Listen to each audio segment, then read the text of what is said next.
Shin wanne ne daidai? Ba ta zuwa kasuwa sayar da kare, ba ta zuwa kasuwa sai da kare.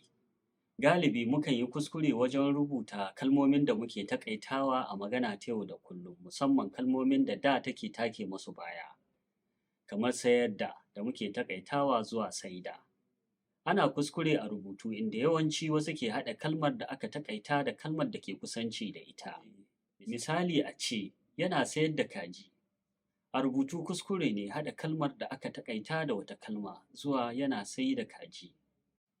A magana za a iya cewa yana sai da kaji, amma a rubutu masana na ganin ya fi dacewa a cike kalmar, saɓanin taƙaitawa da muke a magana ta yau da kullum.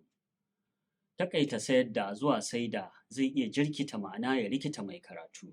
Misali, ba ta zuwa kasuwa sayar da kare. Idan aka taƙaita, batun zai sauya.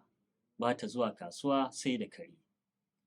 Kun ga yadda ma'anar ta sauya, don haka ya fi kyau a rubutu a cike kalmar don fito da ma'ana. Haka ma mayar da muke taƙaitawa zuwa maida a magana. Kuma a rubutu wasu na haɗa kalmar da aka taƙaita da wata kalma wanda kuskure ne. Misali, ya mayar da su gida maimakon ya mai da su gida. Kuskure ne taƙaitawa tare da haɗa kalmomi biyu da nufin tayar da kalma. Haka ma tsayar da muke taƙaitawa a magana zuwa tsaida. Misali, ta tsayar da miji maimakon ta tsaida miji. Kuskure ne a rubutu haɗa kalma da muke taƙaitawa a magana. Don haka kamar kowane harshe, Hausa ma tana da nata tsari da dokoki. Ba komi ba ne da muke faɗa a magana za mu rubuta yadda muka ga dama. Ma'ana na iya sauyawa. Mu haɗu a bidiyo na gaba.